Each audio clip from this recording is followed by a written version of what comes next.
तुम मन, वचन और कर्म से श्री राम जी के भक्त हो। तुम्हारी चतुराई को मैं जान गया। तुम श्री राम जी के रहस्यमय गुणों को सुनना चाहते हो, इसी से तुमने ऐसा प्रश्न किया है। मानो बड़े ही मूढ़ हो। तात सुनहु सादर मनु लाई, कहु राम के कथा सुहाई। महामोह मही से सुविशाला, राम कथा कालिका कराला। हे तात, तुम आदर पूर्वक मन लगाकर सुनो। मैं श्री राम जी की सुंदर कथा कहता हूँ। बड़ा भारी अज्ञान विशाल महिषासुर है और श्री राम जी की कथा उसे नष्ट कर देने वाली भयंकर काली जी है। राम कथा शश किरण समाना, संत चकोर करहि जेहि पाना। ऐसे ही संस कीन भवानी, महादेव तब कहा बखानी। श्री राम जी की कथा चंद्रमा की किरणों के समान है, जिसे संत रूपी चकोर सदा पान करते हैं। ऐसा ही संदेह पार्वती जी ने किया था। तब महादेव जी ने विस्तार से उसका उत्तर दिया था। कहु सोमति अनुहारी अब, उमा शंभु संबा। वह उस समय जेहि तू जेहि, सुनु मुनि मिटहि विसार।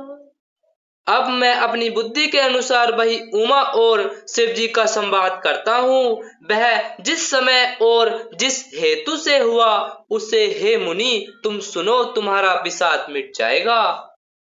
एक बार त्रेता जुग माही, शंभु गए कुन भज सिपाही। संग सती जग जननी भवानी, पूजे ऋषि अखिलेश वर जानी। एक बार त्रेता युग में शिव जी अगस्त्य ऋषि के पास गए। उनके साथ जग जननी भवानी सती जी भी थी। ऋषि ने संपूर्ण जगत के ईश्वर जानकर उनका पूजन किया। राम कथा मुनिवर्ज बखानी, सुनी महेश परम सुख मानी। ऋषि पूछी हरि भगति सुहाई, कहीं शंभु अधिकारी पाई। मुनिवर अगस्त्य जी ने राम कथा विस्तार से कही, जिसको महेश्वर ने परम सुख मानकर सुना। फिर ऋषि ने शिव जी से सुंदर हरि भक्ति पूछी और शिव जी ने उनको अधिकारी पाकर रहस्य सहित भक्ति का निरूपण किया। कहत सुनत रघुपति गुण गाथा, कछु दिन तार है गिरिनाथा। मुनिसन विदा मागी त्रिपुरारी, चले भवन संग दक्षु कुमारी। श्री रघुनाथ जी के गुणों की कथाएं कहते सुनते कुछ दिनों तक शिव जी वहां रहे। फिर मुनि से विदा मांगकर शिव जी दक्ष कुमारी सती जी के साथ घर कैलाश को चले। तेहि अवसर भंजन मही भारा, हरि रघुवंश लीन अवतारा। पिता वचन तजि राजु दासी, दंडक वन विचरत अविनाशी। उन्हीं दिनों पृथ्वी का भार उतारने के लिए श्री हरि ने रघु वंश में अवतार लिया था। वे अविनाशी भगवान उस समय पिता के वचन से राज्य का त्याग करके तपस्वी या साधु वेश में दंडक वन में विचर रहे थे। हृदय विचारत जात हर, कई विधि दर्शनु होई।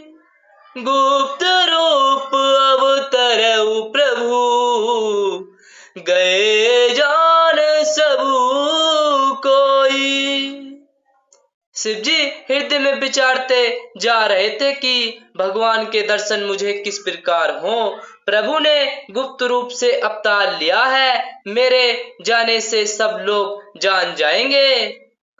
सती न जानही मर मुँह सोई, शंकर उर अति क्षोभु, मन डरु लोचन लालची, तुलसी दर्शन लोभू। श्री शंकर जी के हृदय में इस बात को लेकर बड़ी खलबली उत्पन्न हो गई, परंतु सती जी इस भेद को नहीं जानती थी। तुलसीदास जी कहते हैं कि शिव जी के मन में भेद खुलने का डर था, परंतु दर्शन के लोभ से उनके नेत्र ललचा रहे थे। रावण मरन मनुज कर जाचा, प्रभु विधि वचनु कीन चह साचा, जो नहीं जाऊं रहे पछतावा, करत विचारु न बनत बनावा। रावण ने ब्रह्मा जी से अपनी मृत्यु मनुष्य के हाथ से मांगी थी। ब्रह्मा जी के वचनों को प्रभु सत्य करना चाहते हैं। मैं जो पास नहीं जाता हूँ तो बड़ा पछतावा रह जाएगा। इस प्रकार शिव जी विचार करते थे, परंतु कोई भी युक्ति ठीक नहीं बैठती थी। एही विधि भय सोच बस ईसा, तही समय जाई दस सीसा, लीन नीच मार चही संगा, वह तुरत सोई कपट कुरंगा। इस प्रकार महादेव जी चिंता के वश हो गए। उसी समय नीच रावण ने जाकर मारीच को साथ लिया और वह मारीच तुरंत कपट मृग बन गया। करी छल मूल हरि वे देही, प्रभु प्रभाव तस विदित न तेहि, मृग बधि बंधु सहित हरि आए, आश्रम देखी नयन जल छाए। मूर्ख रावण ने छल करके सीता जी को हर लिया। उसे श्री रामचंद्र जी के वास्तविक प्रभाव का कुछ भी पता न था। मृग को मारकर भाई लक्ष्मण सहित श्री हरि आश्रम में आए और उसे खाली देखकर अर्थात वहां सीता जी को न पाकर उनके नेत्रों में आंसू भर आए। विरह विकल नर इब रघुराई, खोजत विपिन फिरत दो भाई, कबहु जोग वियोग न जाके, देखा प्रगट विरह दुखु ताके। श्री रघुनाथ जी मनुष्यों की भांति विरह से व्याकुल हैं और दोनों भाई वन में सीता जी को खोजते हुए फिर रहे हैं। जिनके कभी कोई संयोग वियोग नहीं है, उनमें प्रत्यक्ष विरह का दुख देखा गया।